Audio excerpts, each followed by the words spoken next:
Imagine holding a really thick stack of tracing paper right up to the light. Okay, I'm picturing it. Right, so on the first sheet, you've got this sketch of a Roman amphitheater. And then on the next sheet, a sweeping Islamic mosque. Wow, okay. Then you add intricate Jewish courtyards, followed by this towering Christian cathedral.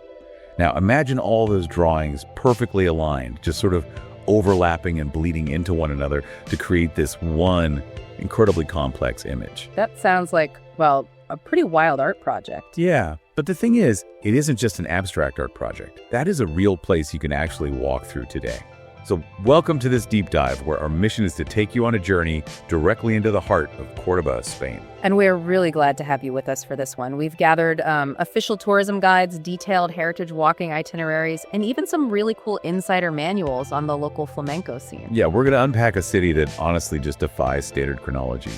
But before we jump in, we need to establish the ground rules for today. Right, we have a very specific lens for this exploration. Our focus is strictly cultural and historical. We are examining the art, the architecture, and, the actual rhythm of local life. Exactly. We are leaving all politics at the door today. Completely at the door. Our goal is just to isolate the cultural mechanics of how this city actually functions without any of the modern political noise. Because honestly, the baseline fact that triggered this entire dive is staggering enough on its own. Cordoba is literally the only city in the entire world with 4 World Heritage Sites. The only one. It's almost hard to wrap your head around. Right. So our goal today is to basically shortcut your travel research. We're going to uncover the hidden mechanisms of the city's layered history, show you how to bypass those superficial tourist traps, and find where the authentic pulse of the people actually is. But to really grasp the physical reality of these streets, we first have to recalibrate our entire understanding of medieval scale. Okay, let's unpack this. Because to appreciate the layers Cordoba has accumulated, you really have to understand the sheer magnitude of its golden age. Yeah, we're talking about the 10th century here. Exactly, during the Umayyad Caliphate. I like to think of 10th century Cordoba as, well, basically the Silicon Valley of its day. Yeah. But mixed with Renaissance Florence. That is a great comparison. It was operating at a volume that made the rest of Europe look like an absolute backwater. It really did. I mean, the raw data from that era paints a picture of a massive metropolis in an age where everywhere else was just, villages. Give us the numbers. How big was it? We are looking at a population somewhere between 300,000 and 450,000 people. Wow. And some historical accounts actually suggest it peaked near 1 million. 1 million people in the 10th century. Yeah. And for a point of comparison, London at that exact same time had a population of maybe about 100,000. Oh my God. And Paris had barely 50,000. So it was just dwarfing these places we think of as historical powerhouses. Exactly. But Cordoba didn't just outpace its contemporaries in headcount. It totally outpaced them in municipal engineering. Right, they were running these complex underground sewage systems. And they were illuminating the streets with public lighting. Which is crazy for the time. Seriously. These are infrastructure concepts that most European capitals wouldn't figure out for several more centuries. Yeah, they were way ahead of the curve. And the sources also note a library holding over 400,000 volumes. But here's the thing. They weren't just hoarding texts. They were actually executing applied sciences. Oh, absolutely. They were pioneering actual cataract surgery. Wait, really? Cataract surgery in the 10th century? Yeah, and even developing early precursors to aeronautics. I mean, it was just an intellectual critical mass. And that intellectual critical mass had a direct physical impact on the architecture we can see today. The city literally stacks its history. It does. And if we connect this to the bigger picture, we see a really profound cultural philosophy in their urban planning. How so? Well, Cordoba didn't systematically conquer and wipe out past cultures, which, was pretty much standard operating procedure for most of human history. Right, usually the new guys come in and burn the old stuff down. Exactly. But Cordoba repurposed them instead. So the physical layering of Roman stone, Islamic arches, Jewish street grids, and Christian vaults, it's all a testament to a city that just continuously consumed its own foundations. Which brings up these totally fascinating structural anomalies. I mean, we all know the famous Mosque-Cathedral, right? It's this massive Gothic and Renaissance cathedral dropped directly into the center of an Islamic mosque. It's stunning. But the architectural mechanics of actually doing that are wild. They ripped out the horizontal center of this sprawling, flat-roofed mosque, to insert a towering vertical Christian nave. Which is just a massive engineering headache. Yeah, it fundamentally altered the weight distribution. Yeah. And the acoustics of the entire space. Yeah. So the sound waves hit these Islamic horseshoe arches and then bounce way up into Gothic ribbed vaults. It's like an auditory and structural collision. That's a perfect way to put it, and you see this everywhere. The Alcazar of the Christian kings rests right on Roman, Visigothic, and Arab ruins. Oh, and don't forget the Archaeological Museum. Right. It's housed in a 16th century Renaissance palace, but the basement is quite literally an excavated Roman theater. It just forces a complete philosophical shift in you as a visitor. You really have to stop looking at buildings as finished products belonging to one specific era and start looking at them as like geological formations. But that raises a very practical problem for you, the listener.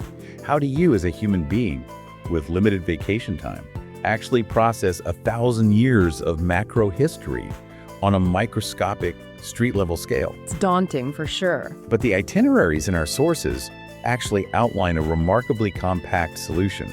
It's a 1.8 kilometer, 2-hour stroll through La Judería, which is the Jewish quarter. I would argue this route is probably one of the most efficient walks through human history available anywhere in Europe. Really? Just those 2 kilometers? Yeah, precisely because it forces you to trace the exact seams where all these different cultures stitch together. Okay, let's trace the mechanics of this route for you. You start right at the west door of the Mosque-Cathedral, at the Puerta del Perdón. And if you look down at the base of the exterior walls there, you are staring at massive original Roman stone blocks. Just anchoring an Islamic wall. Exactly. From there, you move north to the Puerta de Almodóvar, that's a 14th century gate. But again, it's sitting right on top of Roman foundations. Along the way, you pass these bronze statues of the city's great native thinkers. There's the 12th century philosopher of Varros. A brilliant mind. And then the incredibly famous philosopher and physician, Moses Maimonides. Ah, yes. Whose bronze right foot is polished completely smooth. Oh man, yeah. Which our sources politely note is a purely modern tourist tradition. People just walk by and rub it for luck. They can't resist. I have to point out the deep irony here, though. We are honoring one of the medieval world's absolute greatest physicians by having millions of tourists constantly touch the exact same piece of metal and spread germs. Maimonides would probably be absolutely appalled by the hygiene alone. He would be mortified. But anyway, pushing past the statues, the real anchor of this walk is the synagogue. It was built in 1315. And it's one of only 3 surviving medieval synagogues in all of Spain. And it costs, what, just 30 cents for EU citizens to enter? Yeah, 30 cents. The structural survival of this building is a miracle in itself, but what's truly significant is the interior detail. Right. The upper galleries are covered in this intricate Mudejar stucco work. And this is where the history stops being just a timeline and becomes a physical artifact. Let's explain Mudejar really quick. It refers to the architectural style created by Muslims who remained in the region after the Christian conquest. Right. So you have Islamic artisans utilizing their traditional geometric and botanical plaster carving techniques To build a Jewish place of worship. Exactly, under the rule of a Catholic king. It's mind-blowing.